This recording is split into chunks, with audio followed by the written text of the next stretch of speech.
पुणे महापालिकेची शेवटची निवडणूक 2017 साली झाली। 2022 साली पुणे महापालिकेचा कार्यकाळ संपला। तेव्हापासून पुणे महापालिकेची सूत्र प्रशासकाच्या हाती आहेत। मात्र राज्यातील इतर जिल्ह्यातून पुण्यात आलेल्या लोकांना त्यांना पायाभूत सुविधा मिळत नसल्याचं दिसतंय। तर वाहतूक कोंडी, महिला सुरक्षा, वाढती गुन्हेगारी यामुळे पुण्यातील तरुणींना देखील असुरक्षित वाटतंय। निवडणुकीविषयी काय वाटतंय पुण्यातील तरुणींना, त्यांच्या नेमक्या काय अपेक्षा आहेत ते आपण पाहूया। इथल्या पोलीस प्रशासनाबाबत असू देत किंवा महापालिकेच्या व्यवस्थापनाबाबत काय काय समस्या भेडसावतात आणि रोजच्या आयुष्यात बाहेरच्या शहरातनं जेव्हा मुली पुण्यात येतात तेव्हा त्यांना काय वाटतं पुणे शहराबाबत, पुणे महानगरपालिकेच्या सुविधांबाबत, हे सगळं जाणून घेण्यासाठी माझ्यासोबत या सगळ्या तरुणी आहेत ज्या वेगवेगळ्या क्षेत्रात काम करतायत, शिकतायत आणि महत्त्वाचं म्हणजे वेगवेगळ्या शहरातनं देखील आले आहेत। माझ्यासोबत आहे, तुझं नाव काय आहे आणि पुण्यात आल्यावर पहिली समस्या अशी कोणती जाणवली होती जी की महापालिकेशी संदर्भात होती? माझं नाव यशस्वी आहे। मी पुण्यात एक मागचे 4-5 वर्ष झालं राहतीये। मी आता सध्या कोथरूडमध्ये राहतीये। या ठिकाणाहून माझं घर फक्त 4 ते 5 किलोमीटर आहे, पण इथून मला घरी जाण्यासाठी जवळजवळ 1 तासच्या पेक्षा कमी वेळ लागत नाहीये। मग सध्या त्या रोडवर पूर्ण रस्ते खोदून ठेवलेत, ट्रॅफिक भयान होतंय। मग खड्डे खोदून ठेवलेलं काम लवकरात लवकर पूर्ण पण केलं जात नाहीये। म्हणजे मला घरी जाण्यासाठी लागणारा वेळ हा त्या 4 किलोमीटरच्या मानाने खूप आहे। परत रस्त्यावर लाईट्स नाहीयेत। संध्याकाळी उशिरा जाताना मात्र खूप म्हणजे भीती वाटती की आपण उशीर झालाय, कसं होणार, काही दिसत नाहीये, अंधार। देखा जाए दिल्ली से तो पुणे सेफ लगता है मुझको, बट करवे नगर से यहाँ पे ट्रैवल करने में मुझको, जो यहाँ पे मेट्रो नहीं है क्योंकि यहाँ पे पूरा स्टूडेंट एरिया है, बट सिंस यहाँ पे मेट्रो नहीं है तो वो ट्रैवल करने में बहुत दिक्कत होता है। बसेज हैं, फ्रीक्वेंट है, बट बहुत भीड़ रहता है तो वो वहाँ पे पूरा अनकंफर्टेबल रहता है। तो एक ये वो दिक्कत है, बाकी मुझको Pune as compare to Delhi सही लगता है।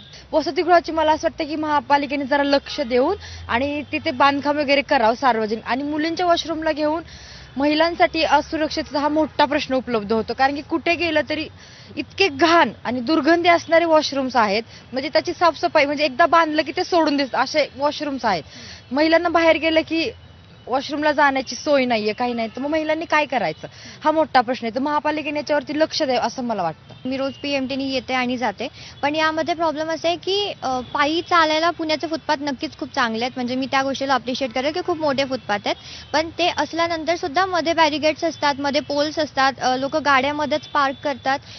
सो या सगळ्या अडचणी असल्यामुळे बिंग अ ब्लाइंड तिथून चालायला खूप अडचणी येतात। त्यानंतर मध्ये जे वेंडर्स असतात त्यांच्या सुद्धा तिथे गाड्या असतात किंवा त्यांचे स्टॉल्स लागले असतात। सो अशा सगळ्या गोष्टीमुळे फुटपाथ ॲक्सेसिबल असून सुद्धा ते ॲक्सेसिबल नाहीयेत, कारण तिथून नीट चालता येत नाहीये। मला असं वाटतं हेल्पलाईन नंबर्स जे आहेत म्हणजे नाही आहेत असं नाहीये, पण त्याबद्दल अवेअरनेस बिलकुल नाहीये। हां, बरोबर। तर त्याबद्दल अवेअरनेस करायला पाहिजे। जास्तीत जास्त स्त्रियांच्या सुरक्षेबद्दल काय करता येईल, त्यांचे जे मेन जे स्पॉट्स आहेत जिथे मोस्टली मुली असतात ऑफिसवरून घरी जाताना किंवा कॉलेजमधून त्यांच्या हॉस्टेलला वापस जाणार, त्या रूटवरती पेट्रोलिंग वगैरे जास्त असली पाहिजे। आणि मला असं वाटतं की स्त्रियांना फक्त किंवा मुलींना लवकर हॉस्टेलचा एंड टाइम हे करून that is not the option. तर PMCनी सगळ्यात जास्त लक्ष दिलं पाहिजे की त्यांची सुरक्षा कशी वाढवता येईल। रस्ते येतं, ट्रॅफिक सुलभ होईल जेव्हा रस्ते चांगले असतील। जर रस्त्यात खड्डे येतं तर ऑब्व्हियसली ट्रॅफिकमध्ये टाइम लागेल।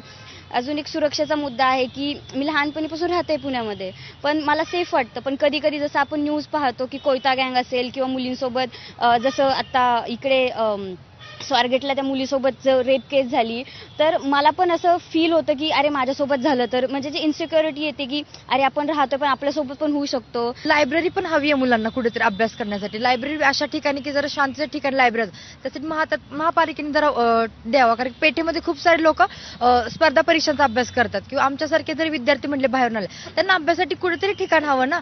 कॉलेजचं टायमिंग नसेल तेव्हा युनिव्हर्सिटीच्या आवारामध्ये बसू देत नाही किंवा बाहेर रोडवरती बसू देत नाहीत, बांधला असतानाही तिथे बसू देत नाहीत मुलांना वगैरे।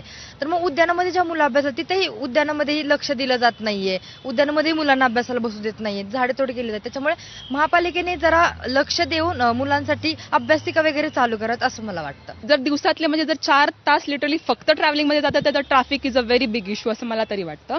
सेकंड ऑफ थिंग की जसं टॉयलेटचा जर इश्यू जर म्हणायला गेला तर जर रोजचे जर आपण 4 तास ट्रॅव्हल करतोय, इव्हन स्वारगेट मार्केट यार्ड, मी असं म्हणत नाही की जागोजागी टॉयलेट तुम्ही क्लीन ठेवा, लिटरली बस स्टॉपच्या ठिकाणी तरी ऍटलीस्ट ते क्लीन हवेत ना. म्हणजे लाईक मुलींसाठी जर ही फर्स्ट प्रायोरिटी लाईक पिरियड्स म्हणजे जे काय असेल त्यासाठी तर ऑफकोर्स लागतात, तर मग ते यूज करणं म्हणजे हायजेनिक नाहीये. सो हेल्थ म्हणजे ट्रॅफिक आणि हेल्थ आहे खूप जास्त मेजर असं मला वाटतं. सेकंड ऑफ थिंग की पोल्युशन. लिटरली बाहेरून येणाऱ्या लोकांना ही नदी आहे ना आपली असं वाटत नाही की ही नदी आहे, लाईक लिटरली ही नदी आहे असं त्यांचा क्वेश्चन मार्क असतो, इतकं पोल्युशन आहे. तर ह्या दोन गोष्टी ज्या आहेत एज्युकेशन किंवा संस्कृती आपण बोलतो हे पुण्यात खूप स्ट्रॉंग आहे. तर याच्या बेसिसवरती लोक अट्रॅक्ट होतात आणि पुण्याकडे येतात. तर पुण्याने ते जपून अजून काहीतरी इनोव्हेटिव्ह करायला पाहिजे आणि जे बाहेरून जर मुली येतात तर त्यांच्या सुरक्षेसाठी मग पुण्याने नक्कीच काहीतरी करायला पाहिजे ना. महत्वाची समस्या म्हणजे पुण्याचं ट्रॅफिक, सार्वजनिक वाहतूक व्यवस्था आणि दुसरं म्हणजे पुण्यात आम्हाला सुरक्षित वाटलं पाहिजे असं सगळं मत आहे हे या तरुणींनी व्यक्त केले ना. अर्थातच पुण्याचं जे बदलत चाललेली ओळख आहे ती शिक्षणाचं माहेरघरच राहावं, डेव्हलप सिटीच राहावी अशी या सगळ्या विद्यार्थ्यांची इच्छा आहे. कॅमेरामन राजेश बिडकर सह शिवानी पांढरे, एबीपी माझा, पुणे.